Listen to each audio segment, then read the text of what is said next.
I first want to say thank you and ACNJ for all the work you've done throughout the years on behalf of children in the state of New Jersey. And in particular this year, focusing on babies means a heck of a lot. I know I'm preaching to the choir, the people in this room.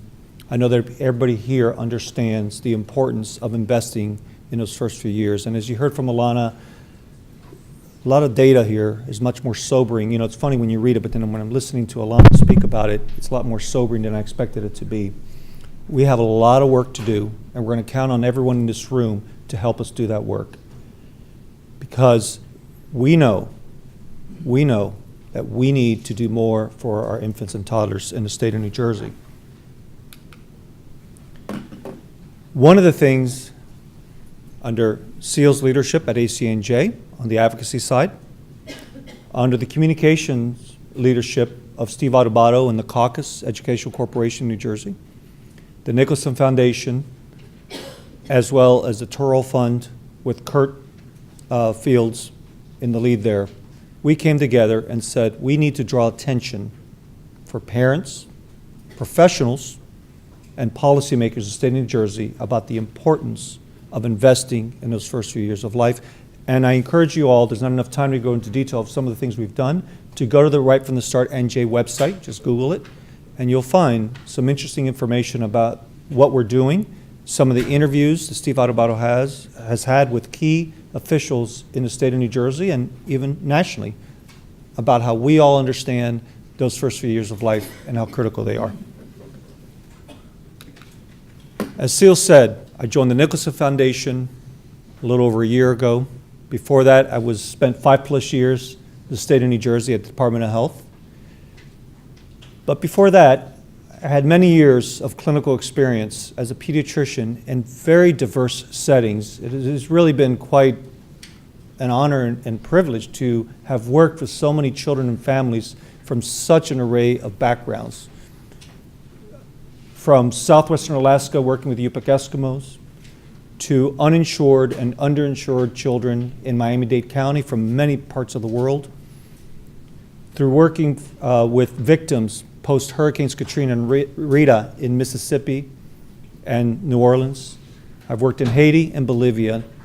And all of this to say that no matter where I've worked, domestically or internationally, there's a central theme that is true for every single parent I've ever come in contact with. All parents want one thing. They want to see their children grow and develop to their potential. I think that's really important to keep in mind. I joined the Nicholson Foundation first and foremost because of its mission.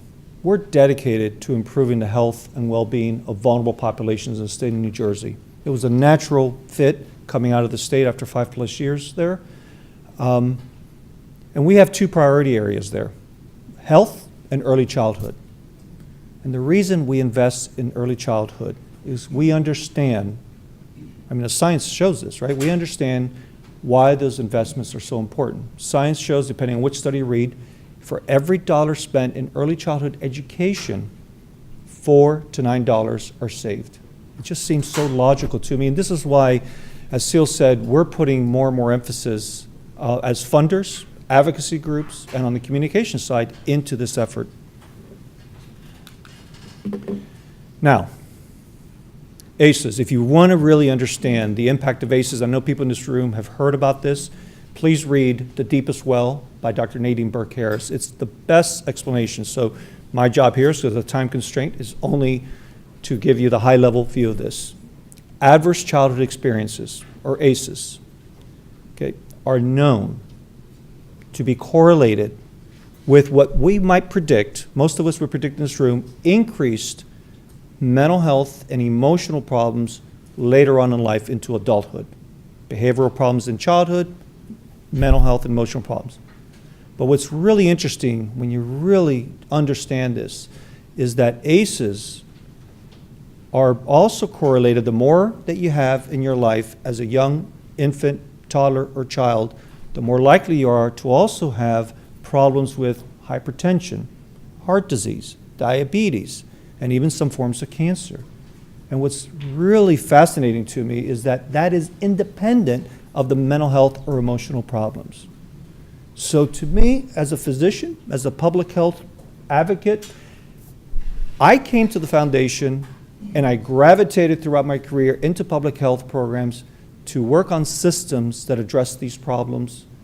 And the earlier we do it, the better off not only the individuals will be, but our healthcare systems and our educational systems will be. To me, this just makes a whole lot of sense.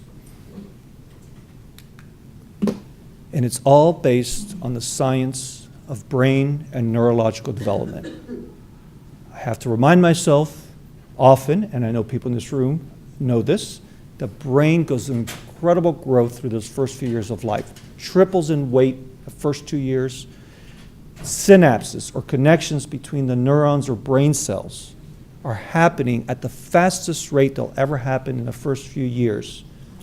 Think of it as a computer system that is just building quickly.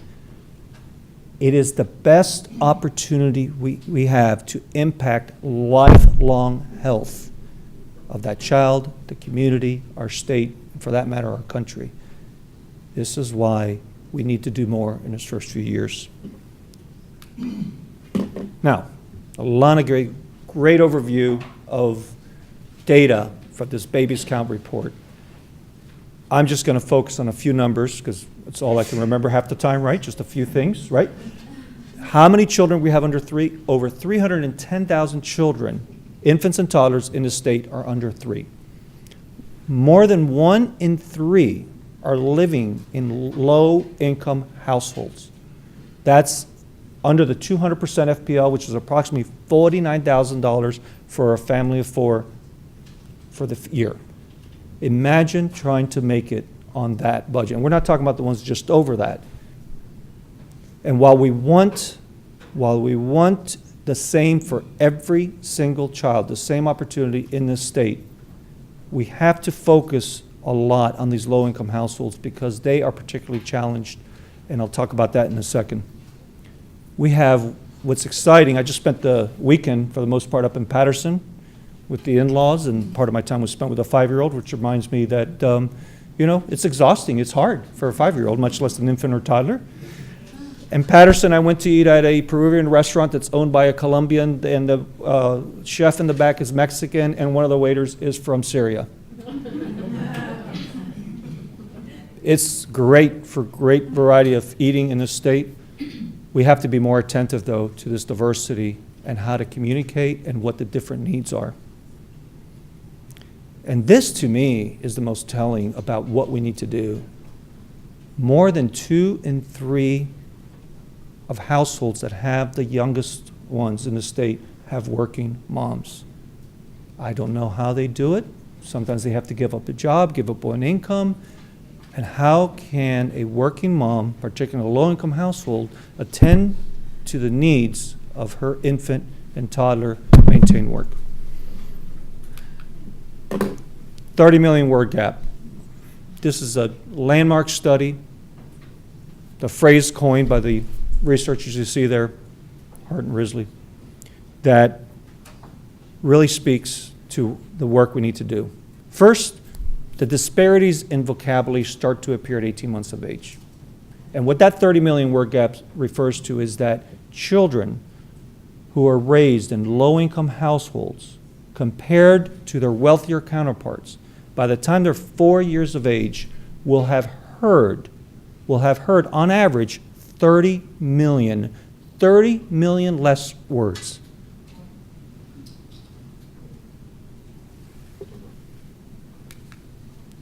So now, this is really about what can we in this room and others interested in ensuring that every single child in this state has the same opportunity to thrive. What can we do? Comprehensive approach. We have to do this from a comprehensive approach. Okay?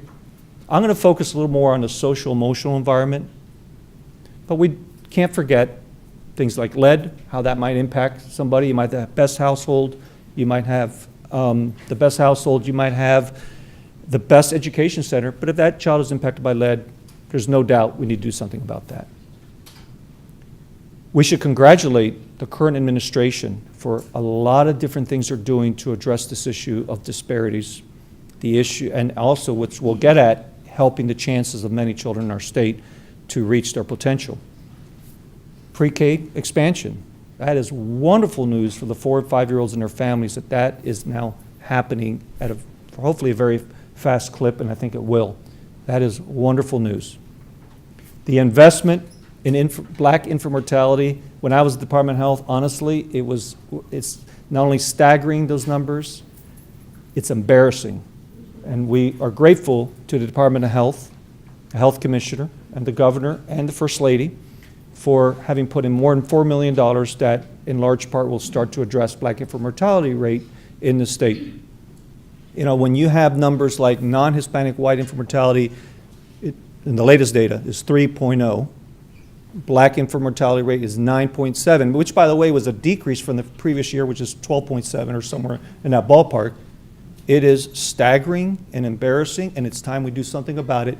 So thank you to the Department of Health and the state for starting to address that. And again, that's just the tip of the iceberg. We not only want to see every single child in the state survive past their first birthday, we also want to uncover what else is going on that's not helping them thrive.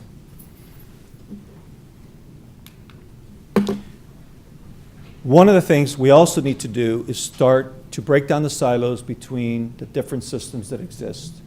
We need to look at the healthcare providers that are taking care of the moms, obstetricians, or family practitioners who practice obstetrics, or nurse practitioners, and pediatricians within that healthcare system, family practitioners who see children, nurse practitioners as well. They need to be communicating with our professionals in the early childhood care and education setting.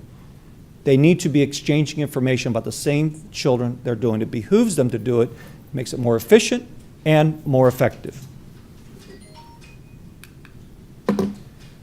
What we really need to get to, though, is to ensure that when that working mom drops her infant or toddler at a education center, focus on the education, that they know that they are dropping them off in a safe, first of all, every working mom and every parent should have that option and opportunity, in a safe, secure, and affordable environment, that also where you have educators who are trained in the science behind what they do and are given the opportunity to do that because they are also compensated at a level where they're not struggling with their own bills and their own near level of poverty. There's no doubt in my mind we need to start thinking about how to train people in this way, but also say pay them more, because if we're serious about impacting lifelong health,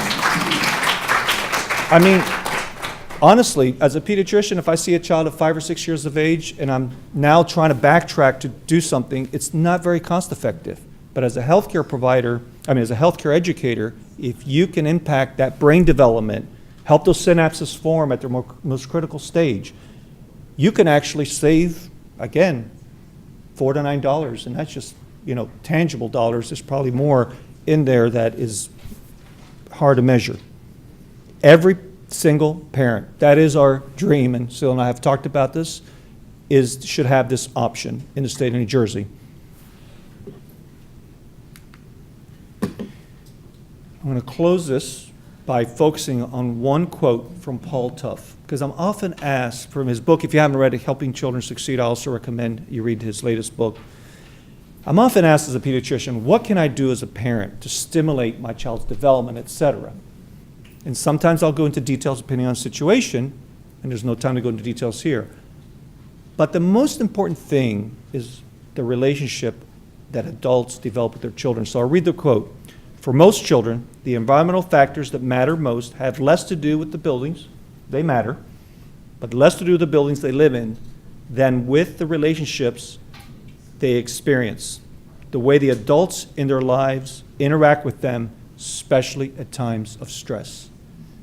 The childhood educators that busy mom who has a limited time with that child or is so stressed or is depressed needs to know she's dropping that child off at a place where that professional understands that they can be a buffer to all the stresses that are surrounding that child in their life.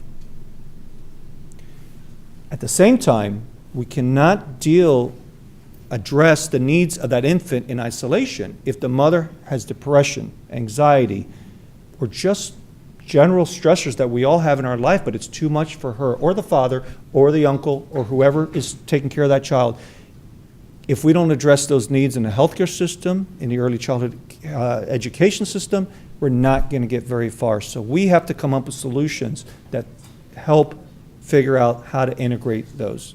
And by the way, I didn't mention examples of ACEs, and one of the things Dr. Nadine Burke-Harris really highlights is that ACEs can be sexual assault, experiencing domestic violence in the household, neighborhood violence, neglect, extreme poverty for chronic periods of time. All of those are adverse childhood experiences that impact people. And I always remember one thing she says on her TED Talk, which I also recommend you listen to. The original study on ACEs was done with 70% of the individuals white, non-Hispanic white, and middle income, college educated. So the point of this is people with low income have an even bigger challenge because of all the other stressors they have and the lack of means. But this impacts everybody in the state of New Jersey and in the country, and we need to start incorporating the practice in the healthcare system and on the education side of attending to these ACEs or experiences or the toxic stress that children and their families are experiencing, or we're not going to get too far. Now, I don't offer you examples of specific solutions because that's where we're going to depend on all of you on, but Alana mentioned a few. Some of these home visiting programs are really helpful. Other innovations within the healthcare system are also helpful. So I'm asking all of you to take this message about the science behind why we need to invest in those first few years of life and help us make this babies count, using this data really matter as we take action to make a difference. Thank you again for having me here.